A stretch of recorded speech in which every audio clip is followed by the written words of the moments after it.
It's Wednesday, and here's a clip of Joe Rogan threatening to mock one of his friends because they call him Mr. Scientist during a podcast. What about Okay, so let me ask you a question, Mr. Joe Rogan, Mr. Scientist. Are you saying that we shouldn't Don't do that. Don't call me Mr. Scientist. I'll start mocking you, and it's so much easier to mock you. So are we not? Don't call me Mr. Scientist. I will start mocking you. It's so easy to mock you, dude. Don't make me bully you right now. I'll do it. I'll do it in front of everybody. Derapy. It's Wing Wong Wednesday. So Joe Rogan has the series called Fight Companion where him and his buddies watch MMA, UFC fights together, and they somehow get into this 5-minute long argument about vaccines. And I just want to talk about how this is like the lowest form of conversation I've ever heard, and it's really funny to hear Joe Rogan get upset and then start complaining about like how he doesn't even want to talk about this, even though he's the one that was like pressing the issue to begin with. The conversation is between Tope Hogan and alleged comedian Brian Callen, along with former, thank the Lord, comedian Brennan Schaub. I'm going to walk you through it. Vaccines that's dangerous to me. Yeah. I knew you'd jump on that train. Of course it's dangerous, Brian. What are you talking about? Tetanus, Tetanus. No. Just go down the road wrong? You need to bail on the tetanus thing because Suzanne Humphries. Educate his ass. Joe Rogan is interrupting, saying, no, you need to bail on the tetanus thing. The tetanus thing being like tetanus shots, I guess. And you hear Brennan Schaub chime in with the educate his ass. Really, really high-level conversation here. Suzanne Humphries explained tetanus. She's not a vaccinologist. I know that woman. What are you talking about? So you're saying she's a medical vaccines? doctor that absolutely understands tetanus. She said tetanus, all you have to do is keep the wound open and clean it. Yeah, just keep the wound open and clean it. Yeah, if you get injured and you feel like you're succumbing to tetanus, you know, a potentially like fatal bacterial disease, just let that thing chill in the open air, you know? Just clean it, soap and water. No hospital, no antibiotics, you know. There's no reason to get all medical with it. Be a man.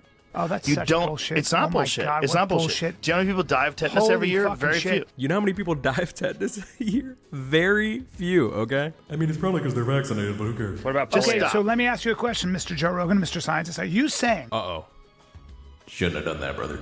Don't do that. Don't call me Mr. Scientist. I'll start mocking you, and it's so much easier to mock you. So are we not? So you don't believe in vaccines? You don't think we should have vaccines? It's not that I don't believe in vaccines. What are you saying? It's I don't think you should give a kid a Hep B vaccine when they're a baby. Different subject. MMA vaccine is absolutely connected to a host of serious, debilitating fucking problems that kids have gotten from them. There's a lot of problems because they don't test vaccines in a double-blind, placebo-controlled setting. They test them against other vaccines. You know that, right? Yes, I do. Excuse me. Let me just say something. What I find shocking about this exchange, outside of just Joe Rogan's inability to deal with any level of pushback without like resorting to something childish, is that Joe Rogan on many occasions just said like, I'm an idiot comedian, I'm a total moron, don't listen to me, what do I know?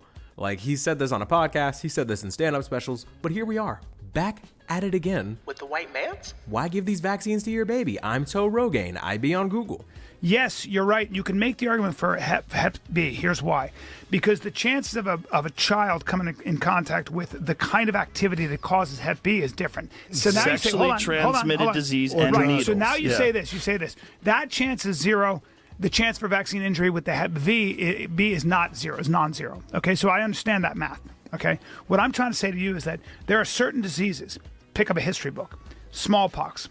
Diphtheria, mumps. Have you ever looked at tetanus, polio, paralytic diseases? Have you ever? Why let a man finish a sentence? What's the point letting him complete his thought? That would be so lame. He might say something that I don't know or disagrees with me. Let the world's greatest podcaster work his magic, though. Polio, please stop. Yes. No, I won't. I know you think it's just. I've heard Susan Humphrey. Why engage in a meaningful back and forth when I can just simply repeat your name over and over again so people can't really hear what you're trying to say? This is a long conversation that we're not going to have on this podcast because I'm going to get angry because I've researched this for years. Right. Oh my God. He's getting angry. See, I thought he wouldn't want to keep talking about it because he doesn't know enough about it. Or this is Fight Companion and maybe a fight is coming on and they need to companion it. No. Big Toe is getting angry. He's done lots of research and you're not letting him educate the masses. You keep making that noise with your face and it upsets me, and I'm very tall and funny, actually. It's just But you're not a scientist. I don't have to be a scientist to know that. Yes, you do. No, Brian, shut the fuck up. I don't have to be a scientist. Wing Wong. I can hear the tears forming. Brian, shut the fuck up. I don't have to be a scientist. I did my own research. Brian, shut the fuck up. I don't have to be a scientist to read research to understand that they were spraying DDT all over the fucking country when everybody was getting polio. Do you know that? Yes, you know I do. the first Yes, I instances do. of polio, they happened in rural communities where they were all farmland and agriculture, and then cows were getting them, and horses were getting them, and dogs were getting them. Let me make a statement. They were calling it. This is so crazy. He keeps going, but he actually said that he wasn't going to have the conversation on the podcast, but he's still having the conversation on the podcast. How does that work? It's almost like he didn't want to have the conversation if Brian Callen was going to continue talking in the conversation. The conversation only continues if Joe Rogan is talking. You get to make those decisions when you are definitely over 5'1". Paralytic polio. Do you agree with the following statement? It's not just. I'm not going to do this with you, but Brian. it's not just about. I brought up It's not vaccines, just so that'd about. be a Hold fun on, debate. hold on, Joe. No, it's Brian, not I don't want to do this with but you. it's not just about. We're in is the it- middle of a fight companion. It's, All right. it's annoying. All right, but it's like. Oh, now it's annoying. Oh. I yeah. Now, what you heard there wasn't a stroke. That was actually Joe Rogan doing the mocking that he threatened earlier. Yeah. He tried to tell him, okay, if you keep messing around on Joe Rogan's comedy podcast, prepare to be masterfully trolled and roasted. Yeah. This is grown man talk. And being See, anti-vax. Being but anti-vax No is one's irresponsible. anti-vax, It's Brian. not anti-vax. Questioning why there's so many, though. My kids are all vaccinated. And they're vaccinated, but they went on a delayed schedule. They delayed So did mine. schedule. So did mine. These dudes are arguing about vaccines when they're all vaxxed and all their kids are vaxxed, but they're different because their kids were vaxxed on a delayed schedule. So did You're mine. not? Yeah, you're not. Yeah, good for you. I don't think you need to. Okay, so Brennan Schaub's kids aren't vaxxed, and then Joe Rogan's like, good for you. I don't think they need to be. He's so responsible. This is my favorite show. No, they're healthy as fuck. Yeah. Between the two of them, they have 12 touchdowns this week. 2 home runs. No way Brendan Schaub trying to be the one to save the show.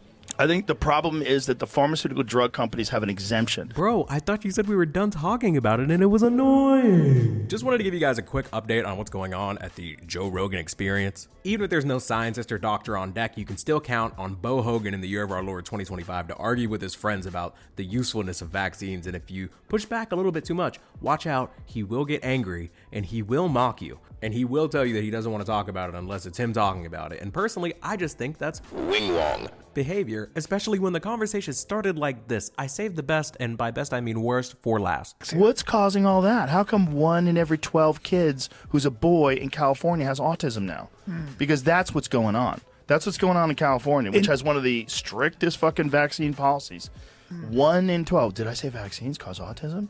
Maybe I will. Stop talking! Yeah, he sucks. In other news, George Floyd's name was trending yesterday, and what if I told you it was for the stupidest reason ever? Yesterday was September 9th of 2025, and apparently, reportedly, a white woman was stabbed to death on a public transit in Charlotte, North Carolina, and people are saying that this should be, I don't even know how to say this. Certain white people are saying that she should be their George Floyd, and I have never been so, I know this sounds crazy. I don't think I've ever been more disappointed in any single online movement. You know it's bad when Elon Musk and Andrew Tate are pledging $1 million to have murals of this woman painted throughout major cities in the United States. I almost didn't want to talk about this at first because I thought it was just like random troll accounts, parody accounts I saw on Twitter that were just rage baiting,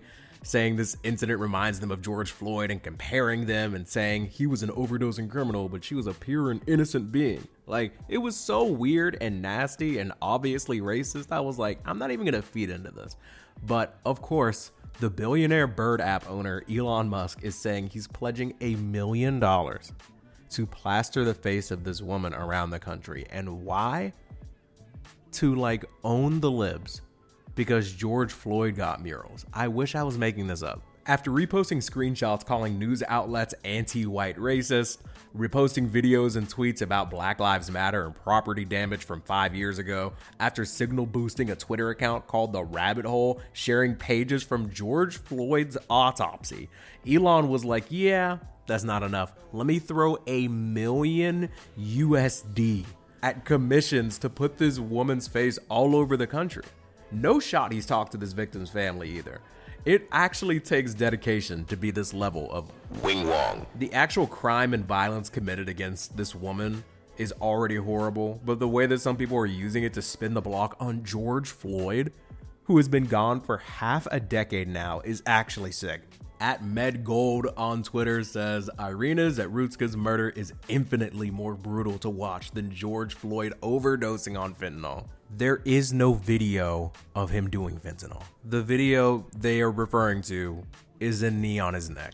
At 9mm_SMG says, we have our own George Floyd now. Ours was completely innocent. God rest this girl's soul. Like, imagine your life comes to an untimely end and people are changing their profile pictures to white and making like tier list out of your death. Like, this was way worse than this one. I don't know if it was as bad as this other one, but it's definitely worse than this other guy that died 5 years ago. We should care way more about this one than that one. I got one more for you. This one has significantly less views, only, 1,000. But it's from a Brady Middleton on Twitter, and they said it's not George Floyd's America anymore. It never was. No one talks more about Black Lives Matter off season than me. The movement from the jump was flawed. I so happen to be a black person who never saw George Floyd as like a hero of any kind. I think most reasonable people didn't. Even people that were really into Black Lives Matter and were trying to show their support probably didn't view him as like a savior. I just think it's the worst kind of people that are trying to pretend as if everybody on the left or every black person was burning shit or being goofy. I saw white politicians with African garb and I got ill, but some white woman dies 5 years after these incidents. God rest her soul. And now I'm seeing posts that are like, y'all had George Floyd, we have Irina. Y'all are not serious. You can't be. Go outside, take a walk through the woods, preferably, and get lost, literally. Even though I didn't rock with a lot of like what became of BLM, what resonated with myself and most people, I believe, was the issue of police brutality. That was clearly on display in that situation. This situation is nothing like it, and it's so weird to try and compare them. Elon Musk is the worst. How is the person that owns the app the worst person on it? I've never seen anything like it. Let's end with something light. In the very first game of the 25-26 NFL regular season, the Philadelphia Eagles' best defensive player, Jalen Carter, spit directly on the chest of Cowboys quarterback Dak Prescott right before the game. He got ejected before the first play of the season. It gets worse though, like multiple times over. So first of all, he didn't even technically spit first. Dak didn't spit at him, but he like spit on the ground, like in his direction from like 10 yards away. Jalen Carter walks right up to him, spits directly on his chest. He's the only one that actually gets in trouble. He doesn't get suspended for the next game, but he basically did already serve a full 1-game suspension. And the latest report is that he's being fined $57,000. Imagine just doing back to somebody what they did to you with just a little bit more intention and getting fined over 50 grand. That's more than I make in a year. I could not imagine being essentially bankrupted over something that literally didn't actually harm somebody and probably happened in less than like a second. I understand. I'm not saying that like he doesn't deserve to be fined and punished. I would have been fine if he got suspended for a game. Actually, no, he definitely should have been suspended. Like he basically already did the suspension for the first game, but you cannot be spitting on people on live television. There are millions of people watching. Think of the children. So yeah, that is like the most ridiculous thing probably that happened in the entire NFL in the first week of it, and I don't know if anything that silly is gonna happen for some time. Imagine pulling up to the office at your job saying one wrong thing and they're like, nah bro, nah, just try again tomorrow. Also, that'll be $50,000. Yeah, that's Wing Wong behavior for sure. I have to prepare for a stream. Other big things happening, many more pods, many more live shows to come, but that's all I got for you today when it comes to Wing Wong Wednesday. Joe Rogan still can't see me in podcasting. Elon Musk is out here burning $1 million over something or someone that he doesn't actually really care about. People won't just let George Floyd rest in peace. He's been gone for years. Please stop. And Jalen Carter, ill.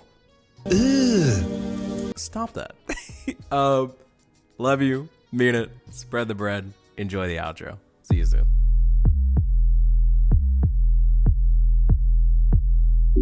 Crack in my windshield, I'm pissed off. If you a hater, Get lost. Get lost. Yeah, it's my show and I'm in charge. Don't eat lemon pepper wings, but I'm the big boss. Please cut me slack, man, need a discount. About to jump off the roof, that's a dismount. I'm just playing. I'm okay. Okay, but like, are you though? Sorry for the pause, that's awkward. Start a podcast cause I knew I was a talker. Yeah, my girl love me, but she's sick of my voice. And you know I'm pro-choice, so she do what she want. Why they hate when I get political? I'm a deep thinker, that's critical. Way too serious for a dude not getting paid. Man, I really need a shave. You know what sucks? Most of season 2 of Dave. Taking shots, but I skip out on the bar. Every single show, I swear I wanna raise the bar. Hope you listen close so you never miss the bar. Say the same thing, but I'm still going.